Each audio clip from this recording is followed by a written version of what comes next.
증시가 또다시 소폭 상승했습니다.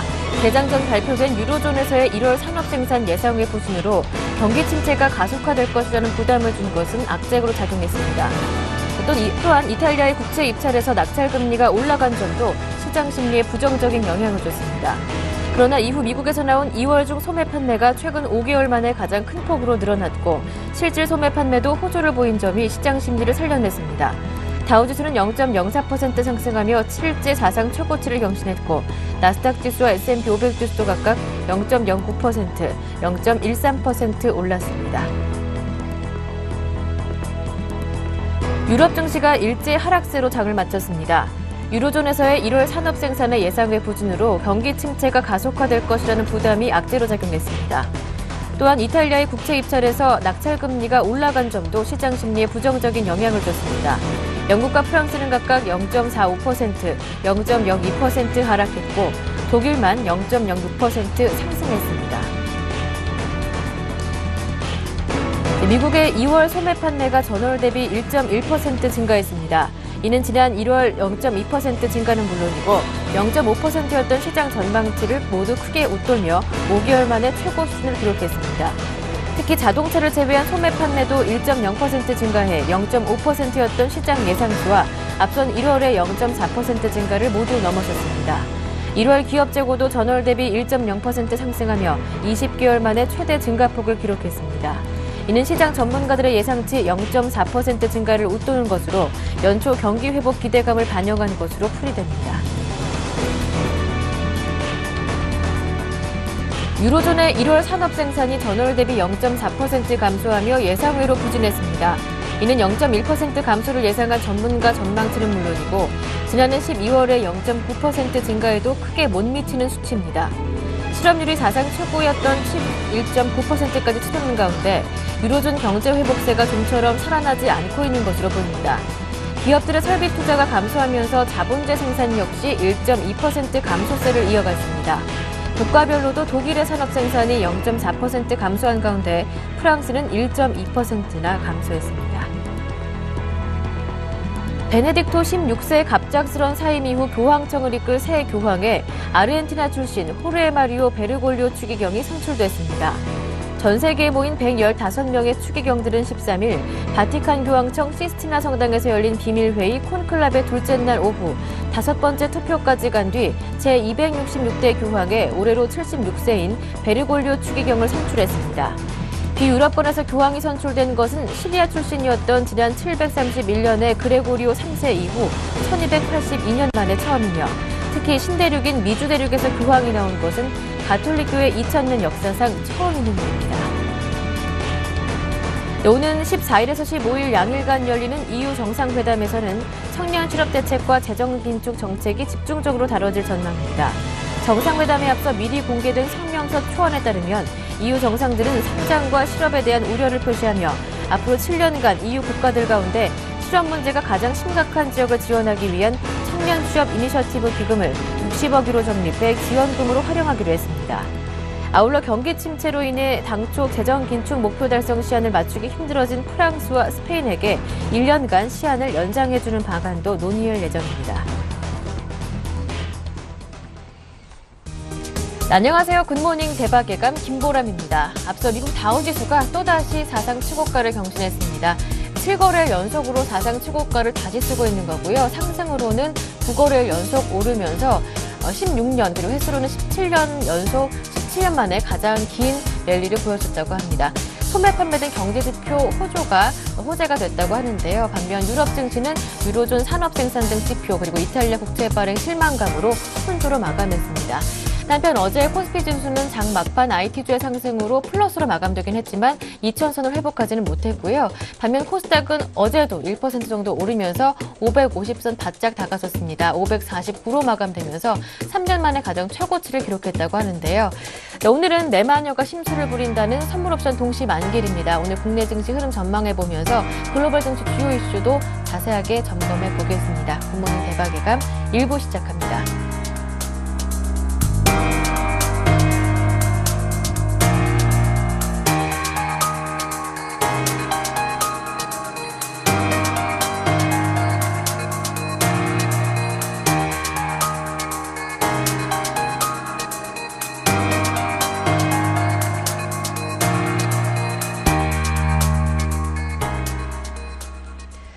네, 첫 번째 코너는 샘플러스 재갈공명 전문위원과 함께하겠습니다. 네, 글로벌 시장 마감과 그리고 야간 선물 동향 모두 점검해 보고요. 오늘 국내 증시 그리고 선물 옵션 시장 전망과 그에 따른 대응 전략까지 꼼꼼하게 세워보는 순서인데요. 재갈공명 한영섭 전문위원 전화 연결해 보겠습니다. 안녕하세요. 네, 안녕하십니까. 재갈공명입니다. 네, 뉴욕 증시가 또다시 사상 최고가를 보여줬습니다. 당분간 상승 흐름은 지속될 수 있겠지만 조만간 또 본격적인 조정도 또 준비를 해야 한다라는 전망까지 내주셨었는데요. 뉴욕 증시 마감 자세하게 살펴보면서 전망까지 들어보겠습니다. 네, 조금 전 미국 증시는 또다시 상승 마감하였습니다. 다우지수가 7일 연속 사상 최고치를 경신하면서 상승 랠리가 지속됐는데 다우지수는 14,455포인트까지 5포인트 상승하고 나스닥 종합지수는 3,245까지 2포인트, S&P 500은 1,554까지 2포인트 상승하였습니다. 시초가 부합 혼저권에 출발한 후 장초반 약세를 보였으나 대기 매수의 유입으로 재차 상승 반전하여 부합권에서 큰 변동 없는 상태에서 상승 랠리가 지속되었습니다. 다우지수는 9거래일 연속 상승하며 7일째 사상 최고치 갱신을 지속하며 1996년 이후 최장 17년 만에 최장 랠리가 전개되었고 S&P 500 지수는 사상 최고치 돌파까지 불과 1% 정도를 남겨두게 되어 사상 최고치 돌파에 대한 기대감을 높였습니다. 하지만 시장은 상승에도 불구하고 이틀 연속 차익 매물이 출회되며 상승폭이 제한되고 있어 추가 상승하더라도 상승폭은 제한적이고 조정 가능성도 염두에 둘 필요가 있겠습니다. 해당 전 유로존 1월 산업 생산이 전월 대비 0.4% 축소돼 전망치 0.1%를 하회하면서 예상외 부진으로 경기 침체가 가속화될 것이라는 부담을 주고 이탈리아의 국채 입찰에서도 낙찰 금리가 올라간 점도 시장 심리에 부정적 영향을 줬으며 미국의 2월 수입 물가가 6개월 만에 가장 크게 뛰면서 인플레이션 우려를 부추긴 것도 시장이 부담이 되었습니다. 하지만 미국의 2월 중 소매 판매가 전월 대비 0.4% 증가하고 자동차를 제외할 경우 1.0% 증가해 예상치 0.2% 증가를 크게 상회하면서 최근 5개월 만에 가장 큰 폭으로 늘어났고 실질 소매 판매도 호조를 보였으며 기업 재고도 전월 대비 1% 증가해 전문가 예상치 0.5%를 웃돌며 지난 2011년 5월 이후 가장 큰 폭으로 증가하여 시장에 긍정적으로 작용하였습니다. 운송, 소매 유통, 부동산, 항공방위, 반도체, 에너지 등 82개 업종이 상승해 업종 상승률이 58%로 상승 업종이 소폭 많았습니다. 종목별로는 다우 30 종목 중 14개, 나스닥 100 종목 중 50개, S&P 500개 종목 중 314개 종목이 상승해 상승률이 50%에서 60% 수준을 보이면서 부합권에서 상승 종목이 소폭 많았습니다. 지수 상승에도 추격 매수보다는 저가 매수에 의한 추가 상승 국면으로 판단되고 있어 추가 상승하더라도 조심스러운 상승으로 리스크 관리도 필요할 수 있겠습니다. 넷플릭스가 5.63% 급등한 것을 비롯해 베스트바이, 나이키, 구디어 타이어, 노키드 마틴, 마이크론, 산디스크, 보잉, 엑슨모빌, 월마트 등이 상승하며 장세를 주도하고 애플은 오늘도 소폭 하락하였습니다. 미국 유럽 증시 투자 전략은 추가 상승 가능하나 현금 비중 확대 전략입니다. 대기 매수의 유입으로 추가 상승도 연장될 수 있겠으나 돌바락제 시 조정 가능성도 열려있다 할 수 있으므로 일정 부분 상승 시마다 분할 매도로 현금 비중 확대에 리스크 관리를 하면서 대응하는 게 좋을 것으로 판단되고 있습니다. 네, 뉴욕 증시 오르더라도 상승폭은 제한될 것이다라는 전망도 들어봤고요. 이어서 야간 선물은 어떻게 마감됐는지 살펴보겠습니다. 네, 새벽에 야간 선물 시장은 주간 시장 대비해서 0.15포인트 하락한 262.75에 마쳤습니다. 저점 262.10, 고점 263.15로 1.05포인트 범위 내에서 움직였습니다. 거래량은 12,267 계약으로 이틀 연속 소폭 증가하였지만 만기를 앞두고 야간 거래 마지막 거래일까지도 여전히 극심한 거래량 부진이 지속되었습니다. 외국인들의 야간 시장에서 그 작전에 의해 개인들이 쉽게 당하지 않고 있기 때문에 개인들의 거래 감소와 외국인들의 거래 감소가 동시에 겹쳐서 부진한 것으로 판단되고 있습니다. 시초가 약화 출발 후 박스권이 지속되다 미국 증시 개장 직후 급락하였으나 제자 262.10을 저점으로 반등해 상승 반전했다가 약보합에 마쳤습니다. 개인이 169계약 기관이 14계약 매수하고 외국인이 164계약 매도하면서 3일 연속 개인과 기관은 매수돼 외국인의 매도가 대립하였습니다. 뚜렷한 매매 주체 없이 주체별 매수와 매도를 넘나들다 장막판 개인은 매수로 외국인은 매도로 마감하고 기관은 장중 내내 관망세가 지속되었습니다. 야간 옵션 시장은 변동성 감소로 콜과 풋옵션 모두 급락하였습니다. 만기를 앞두고 지수가 보합권에서 행보하며 변동성이 없자 3월물 옵션은 콜과 풋옵션 모두 10에서 50%까지 급락하고 대신 4월물 콜옵션은 소폭 하락하는 데 그쳤습니다. 네, 그렇다면 오늘 주식시장 전망은 어떨까요? 선물옵션 시장 전망과 함께 대응 전략도 세워보겠습니다. 네, 오늘 코드러플 위칭 대회가 있는데요. 우선 전일 시장을 좀 살펴보면은 전일 국내 증시는 시초가 강보합 출발해서 외국인과 기관들의 쌍끌이 매도로 장 초반 종합지수가 1988 선물지수로 261.80까지 하락하였습니다.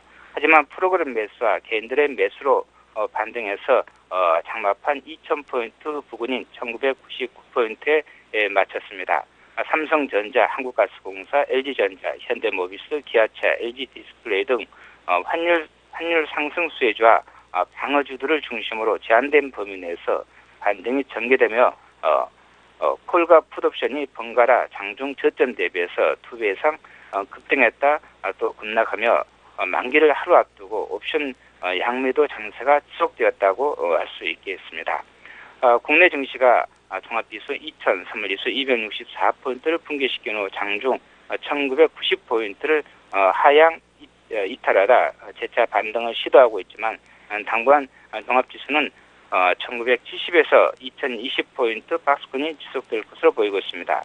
컨텐고를 유지했던 선행물관 베이스 폭은 장마판 0.43포인트 마이너스로 백오더 신호 전환하여 오늘 코드러플 위칭데이 만기일 프로그램 매도 물량 출회에 대한 우려가 높지만 대신 선물 6월물은 선행물관 베이스폭이 1.42포인트 정도로 컨텐고를 유지하고 있어 만기 이후 내일 이후는 프로그램 매도 압박이 덜할 것으로 보입니다.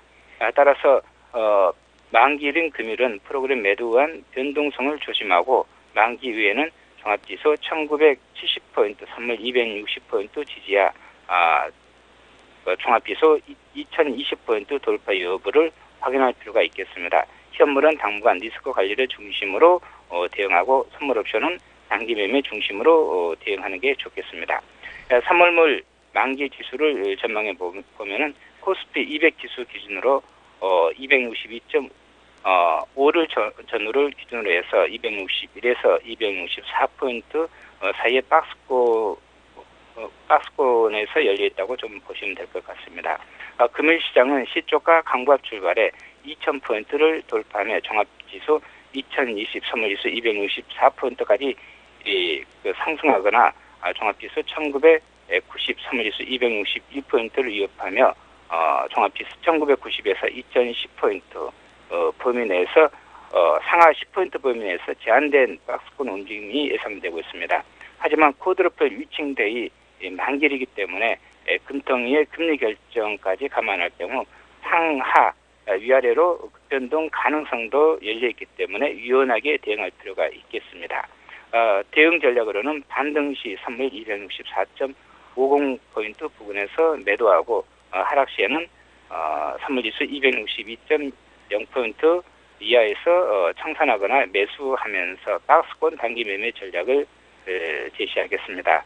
단 만기일이라 변동성이 상하 양쪽으로 확대될 수도 있으니 예상과 다를 경우 진입가 대비해서 0.5포인트 손실 시는 무조건 손절매 원칙을 지키시고 박스권에서 반등이 예상되지만 예상과 달리 박스권을 벗어날 수도 있으니 변동성 증가 시는 유연하게 대응할 것을 말씀드리겠습니다. 금일 고점은 종합지수 2010포인트, 선물지수 264.50, 저점은 종합지수 1985, 선물지수로 261.0포인트를 제시하며 하락시 지선은 선물 261.50, 상승시 저항선은 선물 264포인트를 제시하면서 최대 변동폭은 선물로 하한선 260에서 상한선 265포인트까지 제시하겠습니다.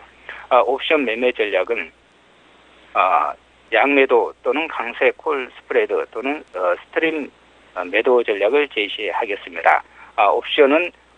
옵션 사물물은 금일 만기이라 변동성이 크므로 안전한 사흘물 위주로 매매하고 지수가 박스권을 벗어나지 못하고 제한된 박스권 범위 내에서 움직일 것으로 전망되니 매수보다는 옵션 매도 위주로 대응하되 변동성 증가 시는 양매도를 가지고 콜과 풋 매도를 단타하는 것도 좋을 것으로 보입니다.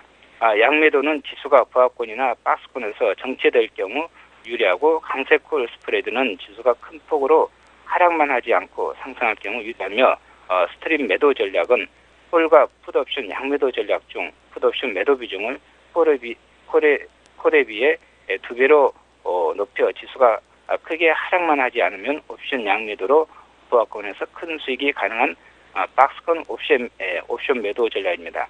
다만 공격적인 매도 전략이므로 예상과 달리 지수가 급락할 경우에는 반드시 리스크 관리가 필요하다 할 수 있겠습니다.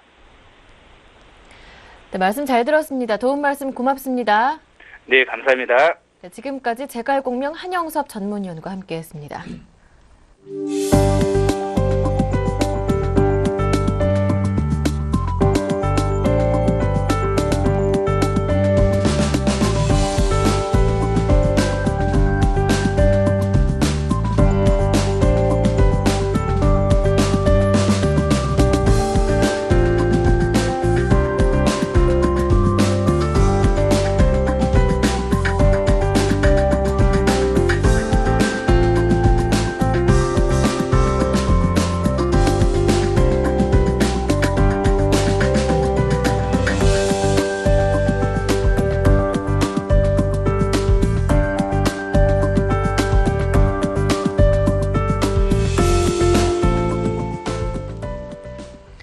네, 이어서 글로벌 증시 주요 이슈를 살펴보겠습니다. 레이크쇼어 인베스터스의 이현민 이사님과 오늘도 함께합니다. 안녕하세요. 안녕하십니까. 네, 중국 전국인민대회 전인대가 빠르면 오늘 중에 이 시진핑 총서기를 국가주석으로 공식적으로 선출하게 될 예정이라고요? 그렇습니다. 오늘 이제 중국이 어떻게 보면 제5세대 지도부가 네. 실질적으로 출범하는 그런 날이라고 볼 수가 있겠습니다. 빠르면 오늘인데요. 시진핑 총서기가 국가주석직에 선출될 것으로 보입니다. 전국인민대표대회는 17일까지 그 일정을 가지고 있지만 큰 줄기는 대부분 이제 나온 것으로 볼 수가 있겠고요. 내일 리커창 부총리가 총리로 선출이 될 예정으로 있습니다. 이렇게 되면 후진타오에 이어서 제5세대 중국의 지도부가 공식적으로 이제 출범하는 모양새를 가진다라고 보겠습니다.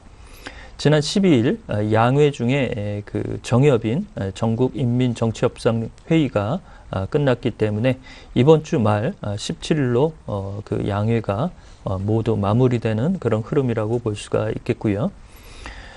이 주석직 임기는 지난 1954년 마오쩌둥이 1954년부터 59년까지 5년간 재임을 했고 90년대에는 장쩌민 주석, 2000년대에는 후진타오 주석, 2010년대에는 이제 시진핑 주석이 올해부터 2023년까지 10년간 중국을 이끌 것으로 볼 수가 있겠습니다. 네. 네, 17일에 폐회 예정인 전국인민대표대회, 이제는 큰 줄기는 마무리가 됐다면 이제 주요 정책들의 골자를 이쯤에서 한번 정리를 해봐야 할 것 같아요. 그렇습니다. 역시 가장 관심이 있는 것은 투자자 여러분들이 경기부양카드 그다음에 올해 GDP 경제 성장률을 어떻게 가져갈 것인가 이런 세부 전략적 계획이라고 볼 수가 있겠습니다. 올해 중국의 GDP 경제 성장률은 지난해와 똑같은 7.5%로 현재 제시를 했고요. 소비자 물가지수 상승률 목표치는 종전 4%에서 0.5%를 내렸습니다. 3.5%로 인플레이션 목표치를 제시를 했고요. 적자 재정 규모는 지난해 8천억 위안에서 1조 2천억 위안으로 다소 늘렸습니다.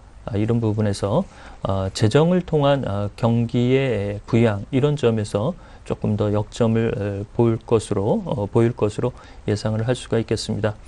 지난해 중국의 물가 상승률은 전체적으로 지난해 통틀어서 볼 때 2.6%로 저지를 시켰고요.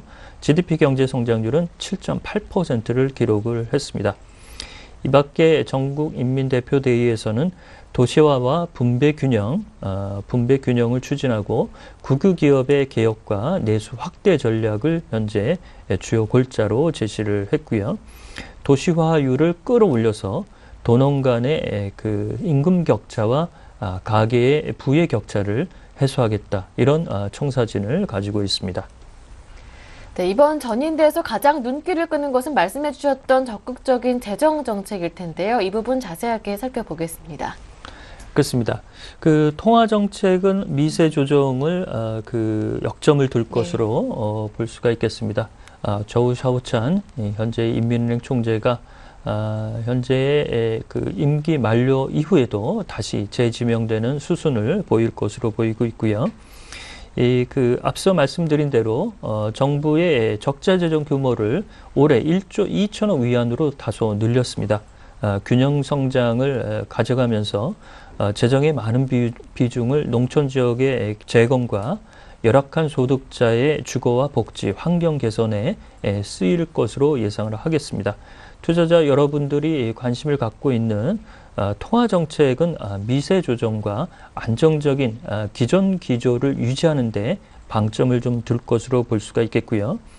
또한 전임 지도부들이 이미 발표를 해놨던 SOC 투자, 사회간접시설 투자 이런 쪽은 그대로 그 계획을 준용하거나 이를 안정적으로 가져가는 데 역점을 둘 것으로 보입니다. 재정을 통해서 경기 부양을 실시를 하지만 지난 행정부, 지난 지도부가 적극적으로 추진했던 경기 부양 카드를 돈을 풀어서 하는 정책들은 다소 나오기가 좀 어렵지 않겠느냐라는 것이 현재 대부분의 관측이라고 볼 수가 있겠습니다. 네, 이렇게 해서 오늘 17일 폐회 예정인 중국의 전국 대표 인민 대표대회의 주요 정책 골자들에 대해서 다시 한번 정리를 해봤고요. 이번에는 다우지수 다시 한번 사상 최고가를 이끈 미국의 경제 지표 살펴보겠습니다. 미국의 2월 소매 판매가 5개월 만에 가장 큰 폭으로 늘었다고 하던데요. 이 얘기부터 해볼게요. 그렇습니다. 5개월 내 최고치 수준입니다. 네. 성장률 이런 부분에서 소매 판매가 차지하는 비중이 70% 정도까지도 올라갈 수 있는데요. 1.1% 2월 수치가 전월 대비 상당폭 상승을 했습니다. 1월 수치는 0.2%가 올랐는데요.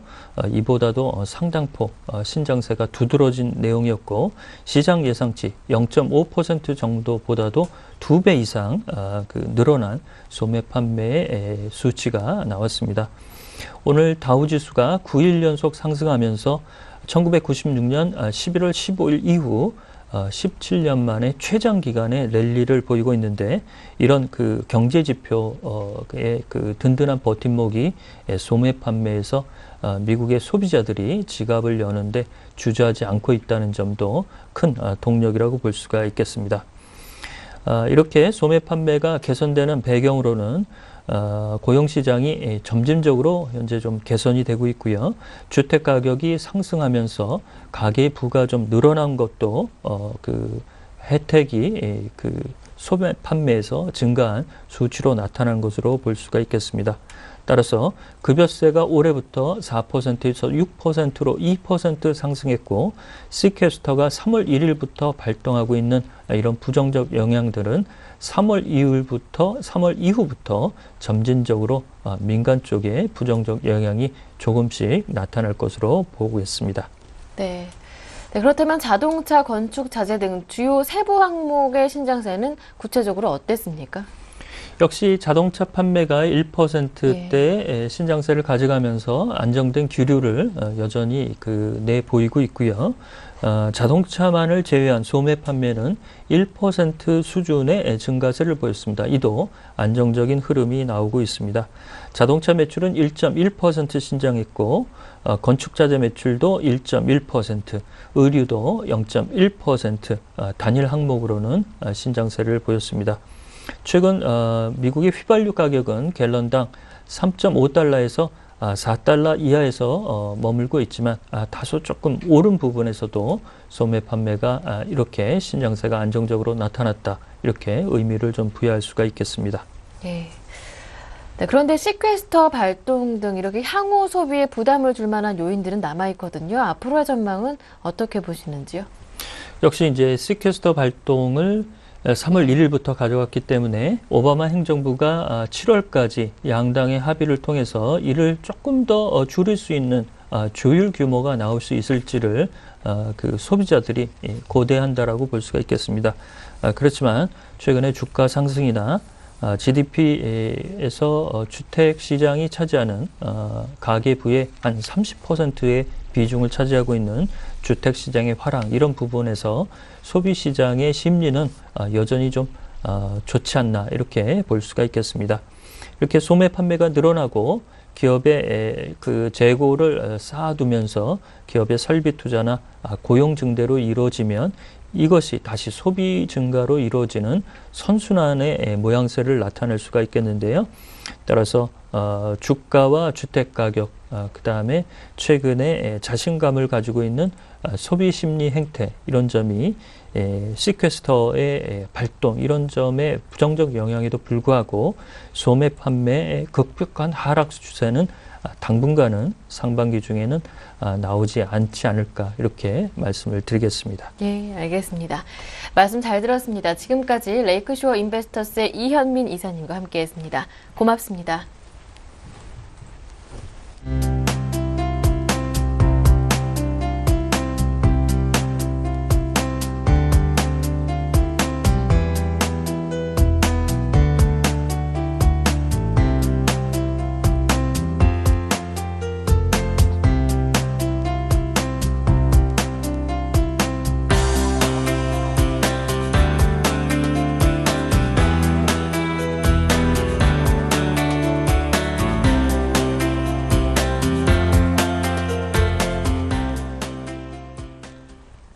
네, 이어서 오늘장 전략을 세워보겠습니다. 네, 오늘은 YG인베스트의 심기원 대표님 모셨습니다. 안녕하세요. 안녕하십니까.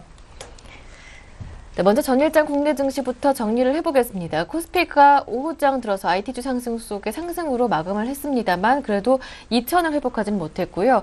반면에 코스닥은 어제도 1% 정도 오르면서 550선 바짝 다가서는 모습인데 이제 600도 가능하겠다 전망이 나옵니다. 전일장 정리부터 해볼게요. 네, 우선은 코스피 같은 경우는 혼조 양상이었습니다. 상승 출발한 이후에 하락 반전되었지만은 다시 한번 코스닥 시장의 상승 랠리와 함께 어느 정도 상승세로 마감했다라고 정리해 드릴 수가 있겠고 0.3%대 상승 흐름 보이면서 1999.73을 기록하는 모습 보였습니다. 거래대금은 4조 원대를 하회하면서 계속적으로 거래대금 부진이 이어졌지만은 몇몇 업종 중심으로 해서 수급이 좀 개선되는 모습 보이면서 지수가 상승 전환 성공하는 모습 보였는데 전체적으로 전기전자 업종군에 대한 상승세가 상당히 눈에 띄는 그런 모습 보였습니다. 특히나 삼성전자가 2.2%대 상승 흐름 보임에 따라 갖고 갤럭시 S4에 대한 국내외적인 관심도가 상당히 높고 어느 정도 기대감이 빠르게 확산되면서 어느 정도 랠리의 중심에 있었다라고 정리해 드릴 수가 있겠고 코스닥 같은 경우에는 더 강한 상승 흐름 보였습니다. 코스닥 1% 넘는 이어지는 상승 흐름 보임에 따라 갖고 549.73 3년여 만에 최고치를 기록함에 따라 갖고 550선 돌파 이후에 재차적인 대세 상승에 대한 기대감이 그 어느 때보다 높았던 하루였다라고 정리해 드릴 수가 있겠고, 삼성전자와 마찬가지로 IT 부품 관련된 업종군에 대한 급등세가 다시 한번 좀 이어지는 모습 보였습니다. 또한 오락문화 업종을 중심으로 한 놀자주 중심으로 다시 한번 실적에 대한 개선 기대감 나타남에 따라 갖고 그동안 코스닥 지수를 이끌었던 두 섹터 IT 부품과 놀자주 관련된 종목군들에 대한 반등세가 어제장에 약간의 상승 흐름의 주요 원인으로 작용했다라고 정리해 드릴 수가 있겠습니다. 네, 이렇게 해서 모두 전일장 살펴봤고요. 그렇다면 오늘 국내 증시 흐름은 어떻게 예상하는지 전망 들어보도록 하겠습니다. 오늘이 이제 내만류가 심수를 부릴 수도 있다는 코드라프 위칭데이 선물옵션 동시만길이잖아요. 네, 3월 선물 옵션 동시 만기이기 때문에 변동성 확대 가능성은 상당히 높지 않을까라고 정리해 드릴 수가 있겠고, 1월달, 2월달 옵션 만기일 상당히 좀 무사히 지나갔습니다. 따라서 무사히 지나갔던 것이 오히려 악재 요인으로 작용할 수 있다는 거, 다시 한번 매물에 대한 압박감은 어느 정도 염두를 하시는 전략이 필요할 수 있을 것으로 판단되고 있고, 무사히 잘 지나가더라도 약간의 오전장 같은 경우는 관망세가 상당히 짙을 것으로 판단되고 있습니다. 어제장도 3대 수급 주체들 약간의 눈치 보는 장세 흐름 속에서 중소형주에 대한 투자 심리가 약간 살아나고 있는 모습 보였기 때문에 오늘장 장 초반 및 그리고 오전장까지는 어제장과 비슷한 분위기 속에서 약간은 코스닥 중소형주 랠리 기대감이 높아질 수 있을 것으로 판단되고 있고, 코스닥 550선에 대한 부담감이 작용하는지 혹은 기대감이 작용하는지가 상당히 중요할 것으로 판단되고 있습니다. 몇 년 동안 이 저항 라인으로 계속적으로 550선 터치 이후에 급락세가 나왔다라는 거, 지금 상황은 전체적으로 과거보다는 약간 호전되어 있지만은 투자 심리가 어떻게 변화하는지를 장중에 계속적으로 체크를 하시면서 오늘장 키포인트는 선물 옵션 동시 만기일 그리고 코스닥 시장에 대한 550선 부담감 여부를 확인하셔야 된다라고 정리해 드릴 수가 있겠습니다. 네.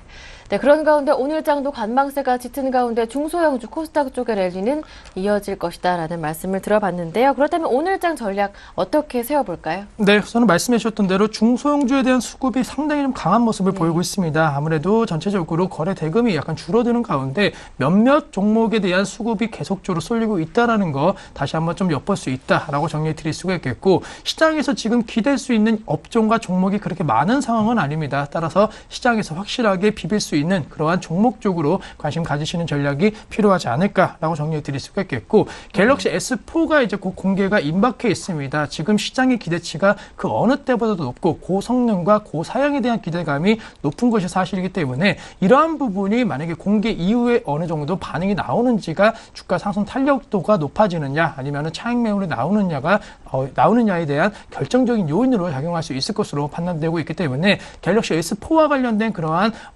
뉴스라든가 사양에 대한 부분 계속적으로 체크를 하시면서 시장의 반응을 살피는 전략 그리고 그 이후의 대응 전략을 찾아라고 정리해 드릴 수가 있겠고, 네. 대북 리스크가 어느 정도 좀 완화되고 있는 모습 보이고 있습니다. 물론 아직까지는 이 동북아 시장에 대한 경계감이 상당히 높은 것은 사실이지만은 주식 시장만 놓고 봤을 때는 그 충격 여파가 약간은 지금 줄어들고 있다라는 거, 최근에 대북 리스크로 인해 갖고 디커플링 관련된 부분이 약간 우려감 나왔지만은 해소해 준다라고 한다면은 반등세는 더욱더 강하게 나타날 수 있을 것으로 판단되고 있기 때문에 선물옵션 동시 만기일이기 때문에 약간은 대형주 중심으로는 관망세적인 분위기 전략 세울 필요가 있겠지만은 대북 리스크 완화 시에는 낙폭과대 업종과 그리고 대형주 중심으로 오를 수 있다라는 것을 항상 염두하시면서 오늘장 흐름을 지켜보시는 것이 필요하지 않을까라고 정리해 드릴 수가 있겠습니다.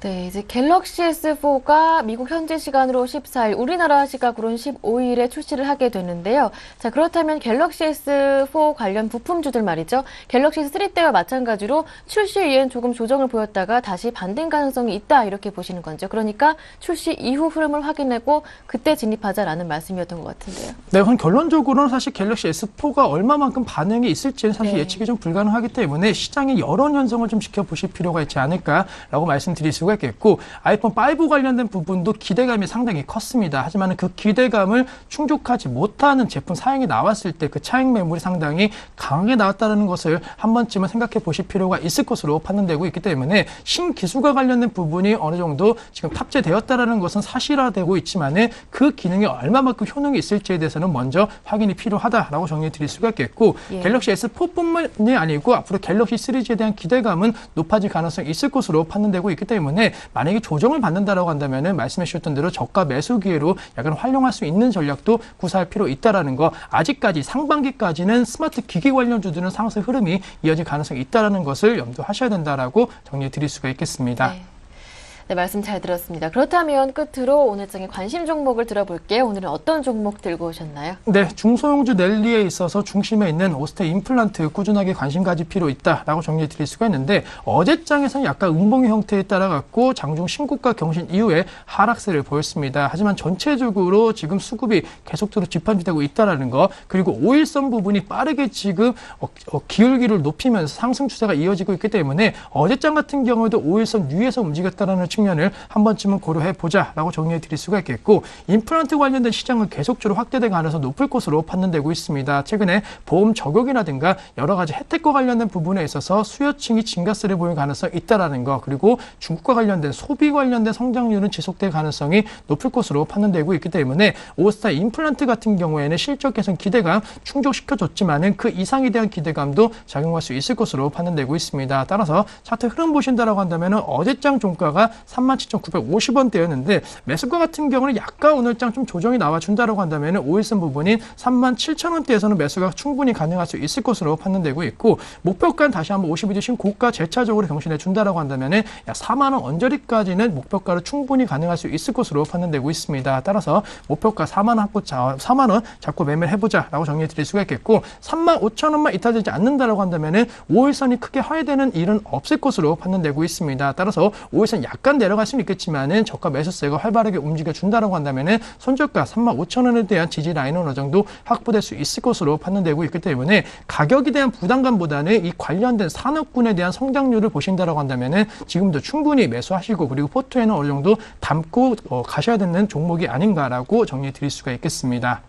네, 목표가를 4만 원으로 정해주셨는데요. 4만 원 돌파를 한다면 그 이후의 목표가는 어느 정도로 볼 수가 있을까요? 네, 중장기 같은 경우에는 뭐 그 이상도 바라볼 수는 있겠지만은 가격적인 부담감이 약간 4만 원에 정도 나올 가능성이 있을 것으로 판단되고 있기 때문에 그러한 부담감은 약간은 생각을 해보자라고 정리해 드릴 수가 있겠고 주봉 형태로 놓고 봤을 때는 계속적인 3주 연속에 대한 양봉 흐름에 대한 기대감이 나타나고 있습니다. 하지만은 약간의 이번 주 들어갔고 윗꼬리와 아랫꼬리가 약간은 좀 길게 잡히고 있다라는 것은 약간의 매물 압박감도 4만 원 부분에서 나올 수 있을 것으로 판단되고 있기 때문에 3만 원 9천 원 돌파 이후에 약간 분할 매도하시는 전략도 필요하지 않을까라고 정리해 드리도록 하겠습니다. 네, 오스템 임플란트 오늘의 관심 종목이었는데요. 조금 조정을 받았을 때 37,000원 정도 진입 가능하겠고요. 4만 원대에서 좀 매물벽이 형성될 수 있을 것으로 보이기 때문에 일단 목표 가격은 4만 원으로 말씀을 해주셨습니다. 35,000원대 손절 가격 지지된다면 큰 무리 없이 목표가 도달이 가능해 보입니다.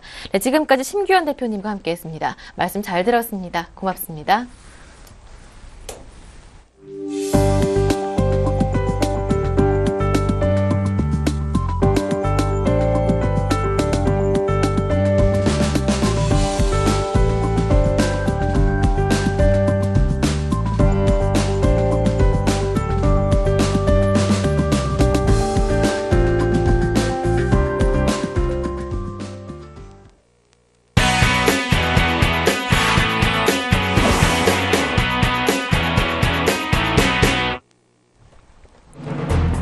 (3월 14일) 목요일 이슈앤이슈 주요 소식입니다.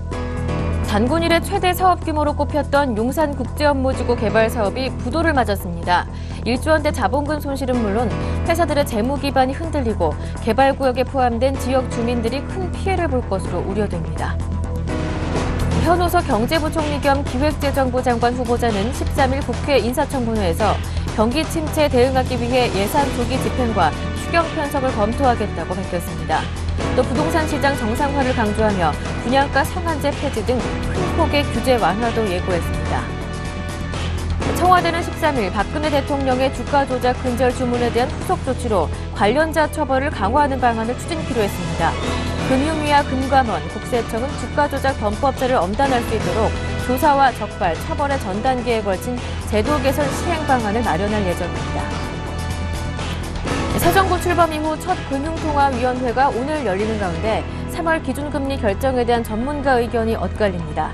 금융투자협회가 조사한 바에 따르면 전문가들의 54%가 기준금리 동결을, 46%가 인하를 예상했습니다. 네, 국내외 주요 경제 이슈를 짚어보는 이슈앤이슈 코너로 넘어가는데요. 오늘은 서울경제신문 이혜진 기자와 함께합니다. 안녕하세요. 예, 안녕하세요. 네, 용산 국제업무지구 개발 사업 바로 어제도 다뤄본 기억이 있는데요. 결국 부도를 냈다고 합니다. 자세한 내용 들어볼게요. 예, 총 사업비 규모만 31조로 단군 이래 최대 사업으로 꼽히는 용산 국제업무 개발 사업이 결국 부도를 맞으면서 1조 원대의 자본금은 날리는 것은 물론이고 회사들의 재무 기반이 흔들리고 개발 구역에 포함된 지역 주민들이 큰 피해를 볼 것으로 우려됩니다. 즉 연쇄적인 후폭풍이 앞으로 몰아닥칠 것으로 보입니다. 용산 개발 사업의 자산관리 위탁회사인 용산역세권개발은 12일까지 갚기로 했던 자산담보부 기업의 이자 52억 원을 내지 못해서 채무불이행, 즉 디폴트 상태에 빠졌습니다. 이번 채무불이행으로 인해서 자산담보부 증권의 원금을 갚아야 하는 상황인데요. 이 원금은 약 1조 1천억 원으로 6개월 6월 12일까지 갚아야 하는 상황입니다. 용산 역세권 개발은 이날 채권자들과 상환 기간을 3개월 연장하기로 했는데요. 그럼에도 불구하고 6월 12일까지 1조 1천억 원대의 자금을 마련해야 돼서 사실상 회생이 물 건너갔다 이런 평가를 받고 있습니다. 네. 네, 그렇다면 이제 용산 개발 사업의 운명은 어떻게 되는 건가요? 예, 이번 부도에 따라서 그동안 출자사들이 투자했던 4조 원 중에 자본금 1조 원이 모두 허공으로 날아갈 것으로 보입니다. 또 이 경우에는 약 1,700억 원을 출자금으로 내놨던 롯데 관광개발이 자본 잠식 상태에 들어갈 것으로 보이고요.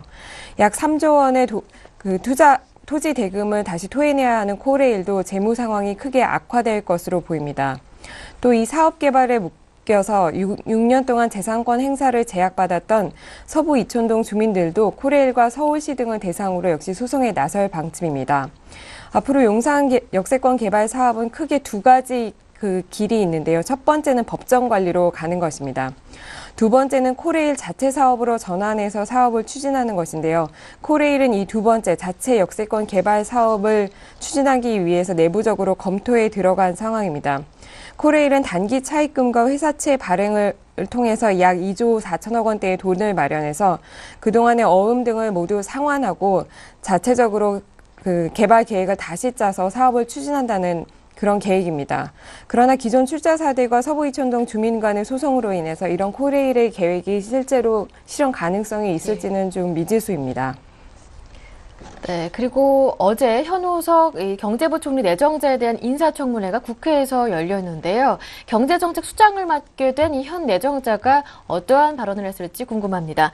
정권 초기 경기 부양에 대한 기대감이 높은 상황인데 의견은 어땠습니까? 예, 크게 두 가지 포인트인데요. 추경 편성과 부동산 규제 완화인데 이 모두를 포함한 종합적인 경기 대책을 검토 중이라고 현우석 경제부총리 내정자는 어제 밝혔습니다. 현 내정자는 어제 인사청문회에 출석해서 상반기 추경이 필요하다고 본인이 하는 질문에 미시적인 정책을 포함해서 경기 회복에 대한 대처가 필요하다고 답변해서 추경을 시사했습니다. 현 내정자는 빨리 경제의 회복 모멘텀을 찾는 게 필요하다면서 단기 정책이 필요하다는 인식을 각 부처가 공유하고 정책은 종합된 패키지를 이뤄져야 된다 이렇게 설명했습니다. 그동안 정부는 추경 편성에 대해서는 고려 대상이 아니다 이런 입장이었는데요. 정권이 바뀌면서 초기에 단기 처방이라도 내놔야 한다 이런 인식이 커진 것 같습니다. 부동산 규제에 대해서는 중장기적으로 분양가 상한제를 폐지하는 쪽으로 고려해야 된다 이렇게 현 내정자는 답했습니다. 네. 네, 올해 우리나라 경제에 대해서는 어떠한 전망을 내놨는지도 궁금한데요. 이외에 또 어떤 얘기들 나왔습니까? 예, 그동안 정부가 내놨던 올해 성장률 전망치는 3.0%인데요. 이에 대해서도 하향 조정 가능성을 어제 언급했습니다. 기준금리에 대해서도 경제 회복 정책이 필요하다고 답해서 인하에 무게를 뒀습니다. 또 복지 재원 대책과 관련해서는 지하경제 양성화를 향후 5년간 30조 원, 비과세 과세 관면 축소를 15조 원에 각각 확보할 수 있다고 말했습니다. 그리고 금융실명제를 보완해서 음성적인 탈루 거래에 대해서도 종합적으로 살펴볼 필요가 있다. 이렇게 얘기했습니다. 예. 최근 박근혜 대통령이 주가 조작에 대한 엄단 의지를 밝혔는데요. 그 후속 조치를 정부에서 마련 중이라고 하는데 어떠한 내용인지 자세하게 들어보겠습니다. 예, 어제 김행 청와대 대변인이 13일 허태열 비서실장 주재로 열린 수석 비서관 회의 결과를 밝혔는데요. 주가 조작 범법자를 엄단할 수 있도록 조사와 적발, 처벌의 전 단계에 걸친 제도 개선 시행 방안을 금융위, 금감원, 국세청이 종합적으로 마련할 예정이다. 이렇게 밝혔습니다. 이는 박근혜 대통령이 지난 11일 첫 국무회의에서 주가 조작 적발로 주식거래 제도화 및 투명화를 주문한 데 따른 후속 조치입니다. 또 경제민주화 입법 추진에 대해서는 현재 계류 중인 법안 중 여야 합의가 가능한 공정거래 관련 법안을 가급적 4월 중에 국회 통과할 방침이라고 밝혔습니다. 예. 오늘 금융통화위원회가 개최가 됩니다. 이미 시장에서는 금리 인하를 예상하고 시중금리가 많이 떨어진 상황인데 어떻게 전문가들은 전망하고 있습니까? 예, 그야말로 당장 이번 달에 금리를 내릴 것인가 이거에 대해서는 전망이 엇갈리고 있는 것 같습니다. 정부가 전반적으로 내릴 것이다라는 데는 무게가 찍혀 있는데요. 금융투자협회가 최근 발표한 채권 전문가 설문조사에서 약 54%가 이번 달에 기준금리를 2.75에서 동결할 것으로 내다봤습니다. 그 내릴 것이라고 본 응답자와 동결할 것이라고 본 응답자가 거의 반반인 셈입니다. 전문가들은 새 정부의 출범 이후 경제정책에 대한 구체적인 방향성이 제시되지 않은 만큼 3월은 일단 동결을 결정하고 다음 달에 내릴 가능성이 높다. 이렇게 보는 전문가들도 꽤 있는 것으로 보입니다. 특히 지난 2월 금통위 의사록에서 금리 인하 주장은 소수 의견이었고요. 다수 금통위원이 경제 회복이 점진적으로 이루어질 것이라고 판단한 바 있는데요. 그러나 현오석 내정자가 인사청문회에서 금리 인하를 이미 시사한 만큼 내리는 것은 시간 문제다. 이런 의견이 나오고 있습니다. 예, 말씀 잘 들었습니다. 지금까지 서울경제신문 이혜진 기자와 함께했습니다. 고맙습니다. 1부 순서 여기에서 마무리 짓고요. 저는 잠시 뒤 2부로 돌아오겠습니다. 고맙습니다.